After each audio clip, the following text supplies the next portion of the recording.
Welcome back to Frugal Man Outdoors. Today we're going to do an oil change on a 2012 Nissan Pathfinder. I'm going to go through the tools that are used and what I pay for the oil. We're going to do this oil change for less than $50. For starters, I get the STP from AutoZone. You'll get a 5-quart jug of oil and a filter for $33.99. And I like to put a quart of Lucas in also because it is a high mileage vehicle and I want to take care of the oil and make it last longer and let my engine last longer. The tools that we're going to need: we need a 10mm socket or wrench, and then a 14mm wrench or socket for the oil plug. This here is a couple different sizes of oil filter wrenches that attach to a 3/8 drive ratchet. I normally don't need those, but I just want to show you what they look like in case you need to get one for your oil changes. And then also a container for your old oil. Make sure if you do your own oil that you dispose of your oil properly. There's some parts stores that will allow you to bring them the oil, and also some places that do oil changes will let you bring the old oil to them. Just make sure you don't go dumping it out on the ground, and dispose of it properly. So I like to use the ramps, and if you're on dirt or grass or anything, make sure you put something underneath the front end so your ramps do not sink down into the dirt or mud and collapse on you. If you're on concrete, you probably don't need to put them boards underneath the front of the ramps. Some people would put their vehicle up on jack stands, or if they're lucky enough to have a lift, they could do that. I haven't done it yet, but I also need to chock the back wheel and make sure that you set your parking brake. Okay, now we're going to head up underneath. As you go underneath here, you'll notice on the very front here is a plate. Excuse me. On the very front here, there's a plate. It has 3 bolts that hold it in place. Those are 10mm. And then right behind there, you'll notice that we have here is the oil pan, and there is the oil drain plug, and that is a 14mm.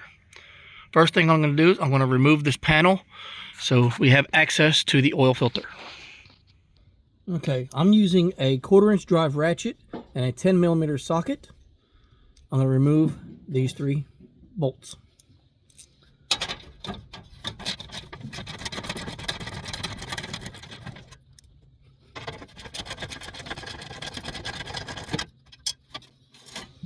I actually think I'm only going to remove 2 and spin this out of the way. That way I really don't have to take it completely down. Now, since I know I'm the last person to change the oil in this, the filter should not be real tight because I always put them on by hand, but occasionally you have to use a wrench to get them off.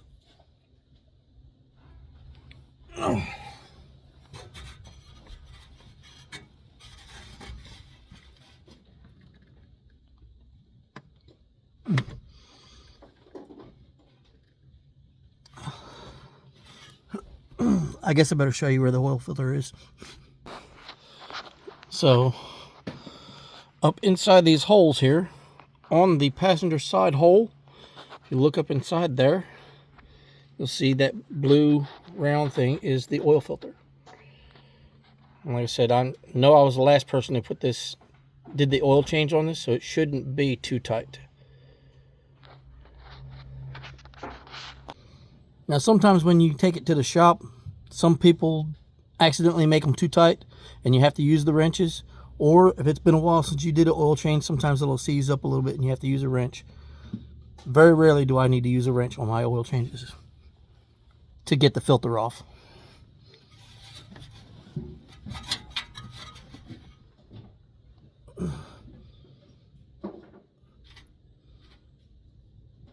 Okay, my filter is loose, but I'm not pulling it off yet.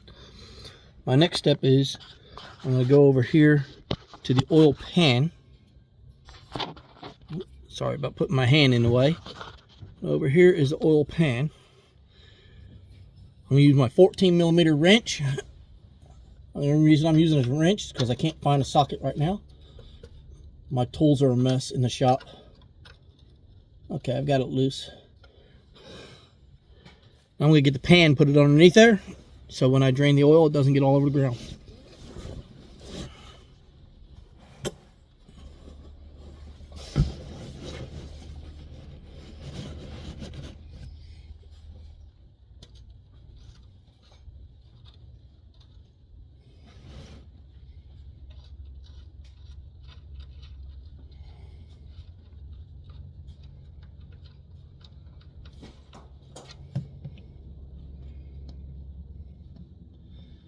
Now I try not to drop my oil plug down into the oil. That way it doesn't get all nasty. But occasionally it happens. Don't worry if you accidentally drop it down in there. Just make sure you pull it out of there and clean it off. And you also don't want to drop it in the dirt, because you don't want to have to try to clean the dirt out of the threads.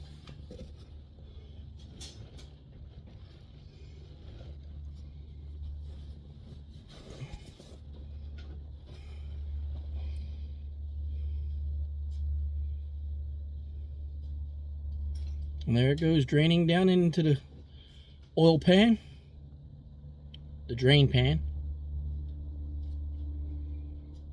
Now you don't have to have one of these oil pans. You could take an old oil jug, gallon jug, or a 5-quart jug, and cut the side out of it and use it for a pan. I believe these drain jugs here cost around $25. I was able to get this one for free on my barn haul, so I did not pay for this one.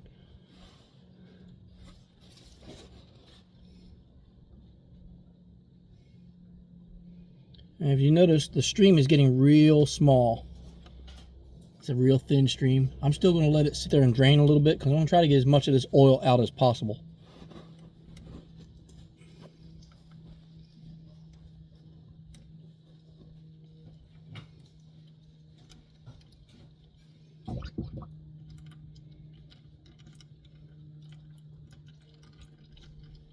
Now the reason why I drained the oil first is that way when I pull the oil filter off, the only oil that comes out with a filter is what's in the filter and the hose close to it. If you pull your oil filter off first, you'll have a lot of this oil coming down out of the engine all over where the oil filter goes. So you'll have less chance of getting a big mess if you drain your oil out of the oil pan first.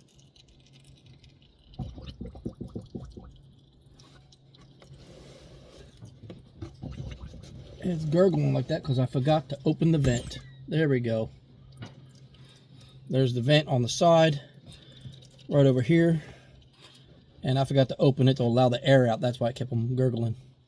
But now it's draining down inside there a whole lot better. And if you notice here, it's a really, really thin stream right now. So it's almost completely drained. While we let that go, we'll go over here and wipe off the plug. Take a nice clean shop towel and clean it off real good. Make sure there's no debris or metal shavings on the plug.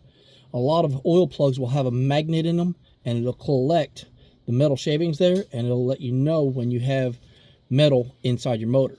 This one here has been nice and clean, so I know I don't have any metal shavings in there. Okay. Now, I'm going to put the plug back in. I always put it all the way in as far as I can by hand so I don't accidentally cross thread it. I'll wipe off the excess oil here.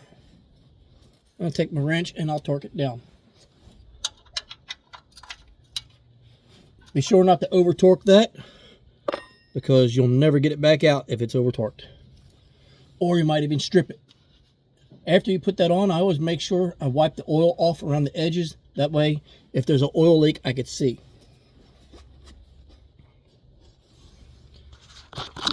Next, we're going to go up in here and pull the oil filter out.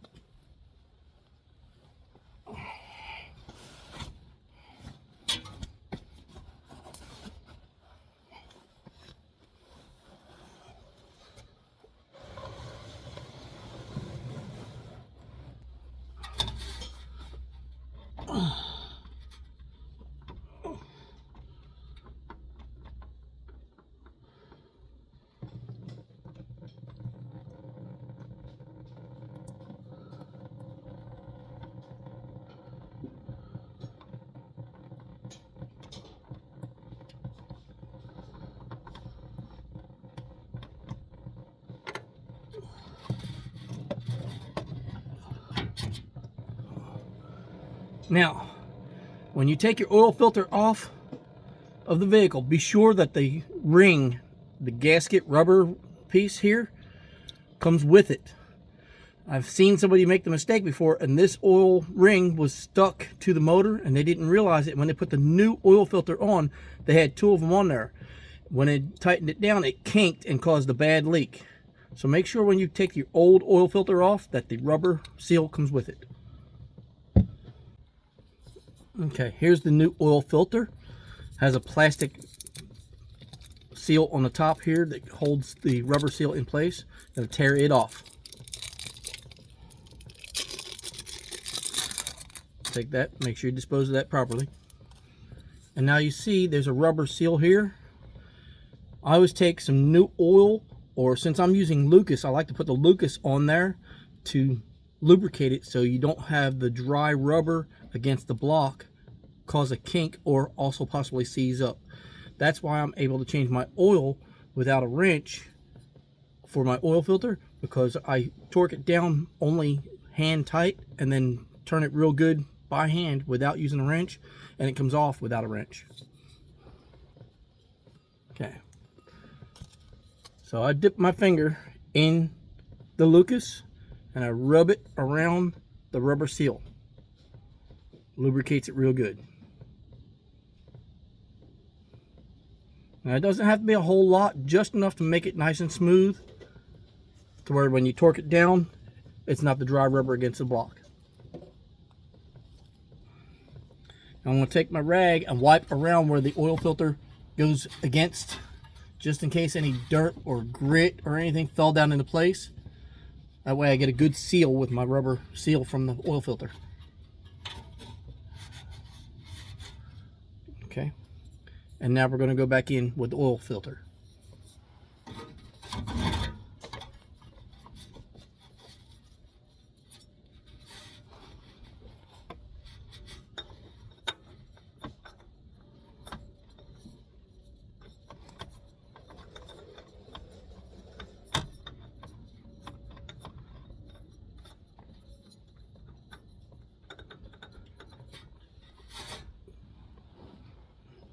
I'm going to dry my hands real good so I can get a good torque on it with my hands. And once I get it all the way tight, I can torque it down, like I said, just with my hands. I never put a wrench on my oil filter to put it on.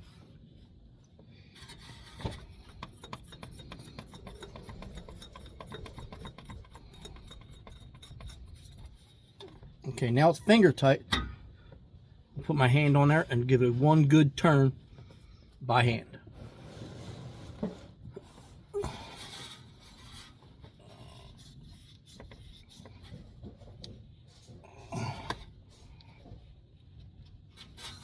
Nope, I'm slipping a little bit, so I'll dry my hand a little bit better. Bee almost got me. Get out of here.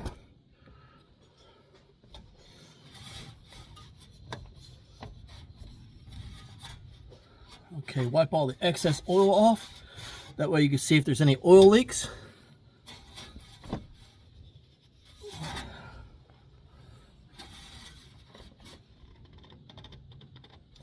That's good and torqued. Okay, now we have the old oil out and the old oil filter changed out. I'm going to leave this panel open until after I add the oil and start the engine. That way I could see if there's any leaks after I put the oil in. See up top. Something else I like to do, not everyone has a funnel, and I also like to make sure my funnels are clean. So I use an old oil jug or my old Lucas jug and a good sharp knife, and I'll cut the end off of it and I'll use that as a funnel. So if you don't have a funnel, you don't have to go out and buy one. Use an old oil jug, cut the back off, and you have a funnel. Just be careful when you're cutting it open not to cut yourself.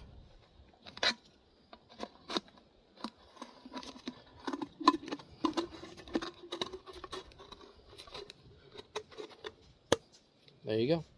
It's a clean funnel.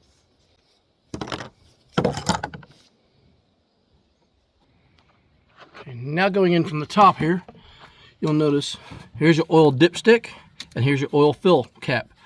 Take your oil fill cap off, if you didn't already do so. Some people take it off, that way there's air going in the top as the oil comes out the bottom. Make sure it doesn't fall down in the motor. I like to wedge it in somewhere or take it completely out of the motor, but right there is good enough for me. And then I'll set the funnel in the hole and hold it in good and tight. Okay, I like to add my Lucas first because it's good and thick, and I use the oil to push the Lucas down in the motor. If you take notice to how thick this Lucas is, I actually have to squeeze the bottle in order for it to come out. There we go. Now I'm going to let that sit there for a minute and drain. Okay, if you don't know the exact amount of oil that your engine takes, make sure you ask the parts salesperson at the parts store that you buy your oil and filter from. That way they can look in the computer and make sure you are buying the correct amount of oil for your engine. You don't want to overfill it unless you look it up on the internet for yourself. If you don't know for sure, always double check. So now I'm going to add the oil. I know that this engine takes 5.5 quarts of oil. I've actually put 1 quart of Lucas in, so now I need to add 4.5 more quarts of oil. This is a 5-quart jug, so I'm going to leave a 1/2 quart in this jug.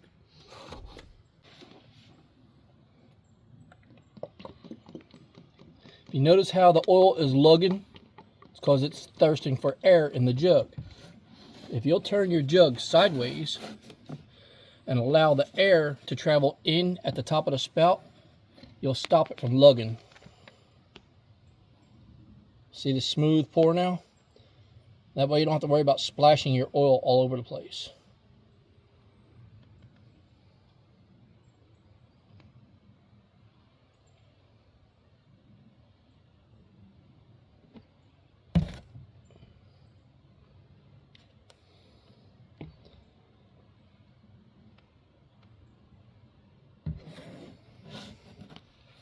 If you take notice right here, I'm not sure if you can see it on camera, but there's a sight window on the back side of this jug. That way it shows you how much is left in the jug. It looks like there's about 1 quart left in here, so I'm going to continue to pour some more in there because I need to leave about 1/2 quart in this large jug.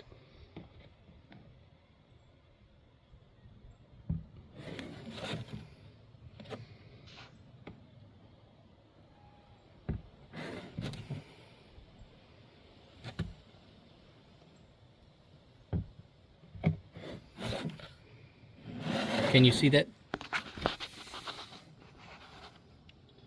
I've left approximately 1/2 quart left in the jug. So I'm going to let the funnel drain a little bit as I put this away. Okay, now that the oil funnel is well drained, I can remove it and put the cap back on.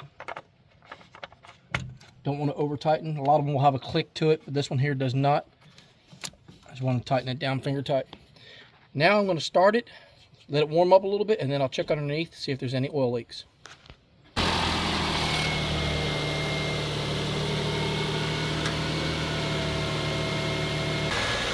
I need to put this cover back on.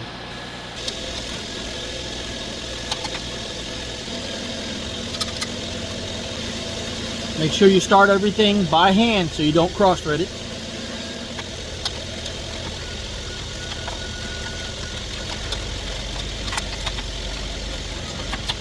I guess you could use pneumatic ratchets yourself if you have access to it, but I do not. I have butane tools. And go to the port and put it down.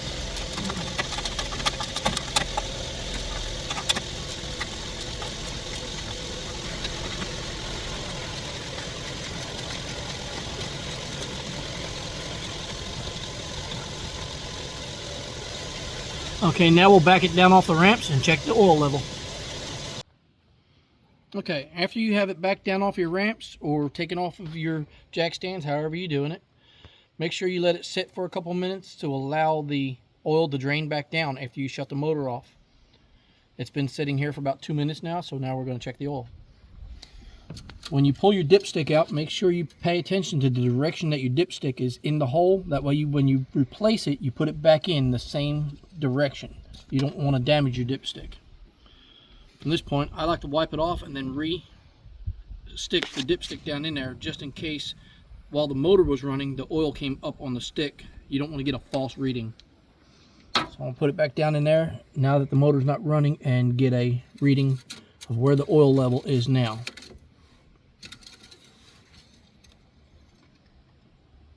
And this is going to be brand new oil, so it's going to be hard to see on the dipstick. But if you'll roll it around a little bit in the light, you'll notice the shiny part where the oil is versus the dull area, and it looks to be about 1/4 of a quart low. So I'm going to add just a little bit more. And there it is. That hole right there is the high mark. See the H here?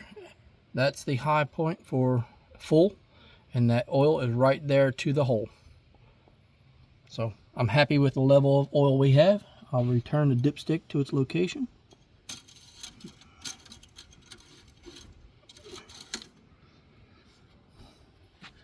And we'll close it down.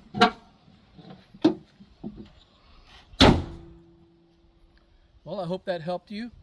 Thank you for joining me for this video. And right there is how I change my oil for under $50.